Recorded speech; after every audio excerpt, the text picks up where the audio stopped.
जय जोहार दोस्तों, आपका स्वागत है हमारे एक और नए वीडियो में। और आज हम बात करेंगे हमारे दंतेवाड़ा की बेटी के बारे में, जो छूलो आसमान में पढ़कर हमारे जो राज्य स्तरीय एग्ज़ाम होते हैं 10वीं के एग्ज़ाम, उसमें उन्होंने राज्य स्तर में 9वाँ रैंक लेकर आया।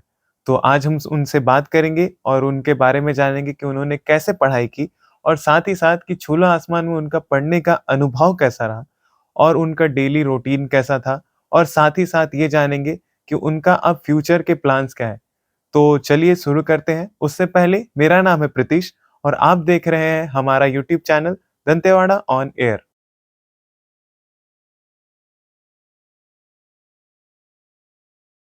तो स्वागत है आपका हमारे चैनल दंतेवाड़ा ऑन एयर में।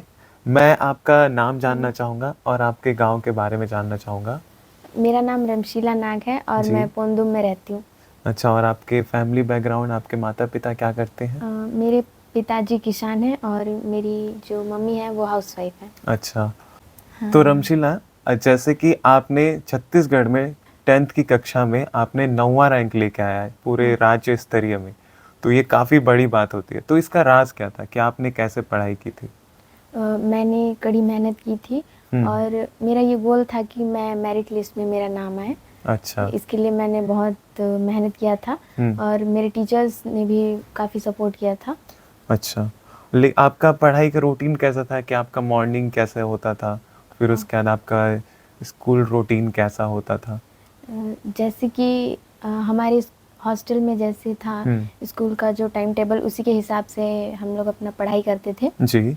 और वहाँ का वातावरण है कि हमें बाकी कुछ काम नहीं करना पड़ता, बस पढ़ाई, एनी टाइम पढ़ाई। एनी टाइम पढ़ाई मतलब आपका मॉर्निंग उठने से ले पढ़ाई, फिर उसके बाद आप लोगों का ऐसे जो नॉर्मल एक्टिविटी कुछ करते होंगे, फिर उसके बाद स्कूल, फिर उसके बाद आप लोगों का कोचिंग भी होता है? Yes sir. कोचिंग भी होता है, अच्छा। तो इस आपके पढ़ाई में सबसे फेवरेट सब्जेक्ट आपका कौन-सा है? मेरा फेवरेट सब्जेक्ट मैथमेटिक्स है। अच्छा, मैथ्स। अच्छा, तो मैथ्स में ही आप आगे बढ़ना चाहते हैं ऐसा लगता है। Yes sir. तो ये जैसे कि आपका ये छूलो आसमान गवर्नमेंट हॉस्टल है, तो इसमें पढ़ाई कैसे होता है? हम जितने दर्शक आप देख रहे हैं, वो उनको बताएँ कि ये वहाँ पढ़ाई किस तरीके से होता है?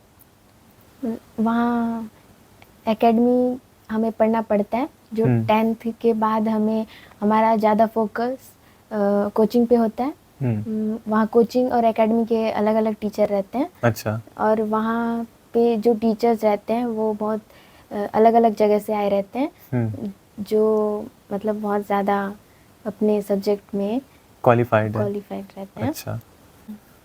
और वहाँ पे जो हॉस्टल है, तो हॉस्टल में वहाँ पे और क्या-क्या फैसिलिटीज़ दी जा रही हैं? जैसे कि वहाँ लाइब्रेरी है या फिर फूड कैसे, या फिर और क्या-क्या चीज़ कैसा है, बताएँगे उसके बारे में? वहाँ जो बुक्स हैं वो बुक, खाने-पीने का चीज़, हर चीज़ फ्री है और वहाँ का कोचिंग भी पूरा फ्री होता है।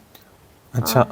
और कोचिंग जैसे क्या-क्या कोचिंग दिया जाता है वहाँ पे? वहाँ पे जेईई और नीट का कोचिंग दिया जाता है। जैसे कि आप यहाँ पे इतने अच्छे नंबर से आप पास हुए हैं, राज्य में आपका इतना अच्छा रैंक आया, तो उसमें आपके टीचर्स लोगों का क्या रोल रहा? जैसे कि आपके वार्डन मैम हैं या फिर और जितने आपके सब्जेक्ट टीचर्स हैं, उन लोगों ने आपको गाइडेंस किया और कैसे आपको मोटिवेट करते थे? टीचर्स हमें हमेशा मोटिवेट करते थे और उन्होंने बहुत मेहनत किया था हमारे परसेंटेज के लिए। ये और वार्डन मैम भी चाहते थे कि कोई मेरिट लिस्ट में आए। अच्छा। तो इसलिए वो हमेशा हमें मोटिवेट करने आते थे। और ये वार्डन मैम कभी कैसे उठाने आते थे, ऐसा हमने सुना था हाँ, कि जो वो 4 बजे हम लोग को उठाने आते थे सबको और हम लोग 4 बजे से हमारा जो डे रहता था वो शुरू होता था। अच्छा। और वही बाकी सब चीज़ हम लोग करते थे और पूरा टाइम स्कूल में रहना रहता था। और टीचर्स हमें बहुत अच्छा गाइड करते थे और आगे बढ़ने के लिए फोर्स करते थे हमेशा। अच्छा, तो ये जो छूलो आसमान है, उसमें अगर किसी को एडमिशन चाहिए, क्योंकि ये हमारे जिला का सबसे सक्सेसफुल स्कूल है मान सकते हैं यस हम, सर। तो इसमें अगर किसी को एडमिशन लेना होता है तो वो कैसे एडमिशन ले सकता है? वहाँ एडमिशन लेने के लिए हमें एग्ज़ाम फाइट करना पड़ता है। अच्छा, ये कौन से क्लास से एडमिशन स्टार्ट होता है? 9th क्लास से एडमिशन स्टार्ट हो जाता है। जी। उसमें जो 8 तक का जो सिलेबस रहता है उसी के बस क्वेश्चन आते हैं। अच्छा, और उसमें कैसे-कैसे क्वेश्चंस होते हैं, जैसे मैथ्स और क्या-क्या? मैथ्स पूरे होते हैं, पूरे अच्छा, सब्जेक्ट होते हैं। तो उसमें बेसिक्स। मतलब जैसे एग्ज़ाम दे के जो क्वालीफाई होते हैं, उनका फिर वहाँ पे सिलेक्शन होता है यस और सर। उसके बाद पूरी शिक्षा फ्री है ना? Yes sir. खाना-पीना, रहना सारा चीज़ का फीस फ्री। फ्री है। अच्छा, और जैसे कि यहाँ जो आपको देख रहे होंगे काफ़ी गाँव एरिया से जो हाँ। जो लड़कियां हैं वो आपको देख के काफ़ी मोटिवेट हो रही होंगी कि अगर आप कर सकते हैं तो हम क्यों नहीं। तो उन्हें आप क्या मोटिवेट करके कहना चाहेंगे कि जो अंदर आपका भी बहुत अंदर इलाके से आप आते हैं लेकिन आपने इतना कुछ अच्छा अचीवमेंट किया है, तो फिर आप उनको क्या कहना चाहेंगे इस बारे में? यही कि हमें जो जिला प्रशासन द्वारा हमें जो सुविधाएं दी जाती हैं उनका हमें भरपूर फ़ायदा उठाते हुए अपनी जो स्तर है उसको सुधारना चाहिए और अपने जीवन में आगे बढ़ते रहना चाहिए। हम्म। और जो जैसे कि छूलो आसमान है, ऐसी कई संस्थाएं हमारे जिला प्रशासन ने रखी हैं, तो उनमें हमें प्रवेश लेने की कोशिश करनी चाहिए। और मैं वर्तमान के वित्त मंत्री माननीय श्री ओपी चौधरी सर को दिल से धन्यवाद कहना चाहती हूँ, जो उन्होंने छूलो आसमान की स्थापना की थी, जिसकी वजह से हम जैसे बच्चे अपने सपनों को साकार कर पाए। जी, काफ़ी उनका काफ़ी नाम आना चाहिए कि उन्होंने ही हमारे दंतेवाड़ा में छूलो आसमान बनाया और जिसकी वजह से काफ़ी सारे जो हमारे दंतेवाड़ा के बच्चे हैं आईआईटी या फिर नीट का सपना वो बहुत आसानी से पूरा कर पाते हैं। और मैं एक चीज़ ये जानना चाहूँगा कि आपका इसके बाद आपका इसमें जो आपने 10th अपना कर लिया है अभी, तो आपका अब आगे क्या फ्यूचर प्लान है? आप क्या सब्जेक्ट लेना चाहते हैं? मैं मैथ स्ट्रीम लेके पढ़ना चाहूँगी। और हमारी संस्था में जो फ्री कोचिंग होता है उससे मैं जेई का एग्ज़ाम फाइट करके आईआईटी करना चाहती हूँ। अच्छा, आईआईटी। अच्छा जी, और तो जैसे हमारे कलेक्टर सर कुणाल दुधावत जी से भी आप मिले थे, तो उन्होंने आपको कैसे मोटिवेट किया?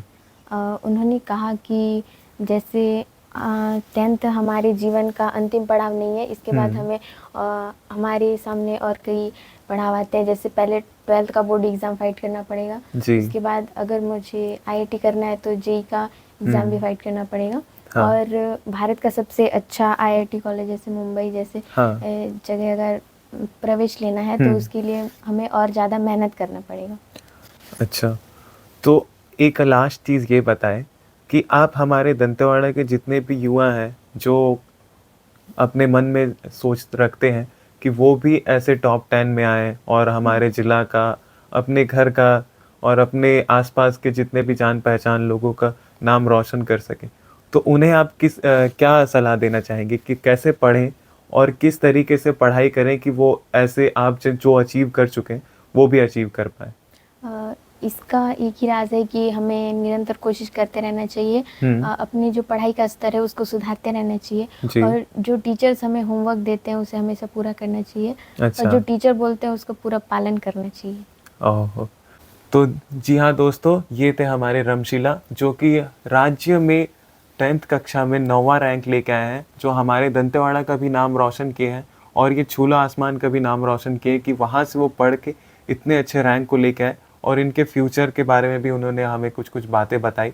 तो ये था आज का एपिसोड दोस्तों। अगर आपको ये वीडियो अच्छा लगा हो, तो आप हमारे इस वीडियो को लाइक कर सकते हैं, शेयर कीजिए और सब्सक्राइब कीजिएगा। धन्यवाद और ऐसे ही वीडियोज़ के लिए आप बने रहिए हमारे साथ। धन्यवाद।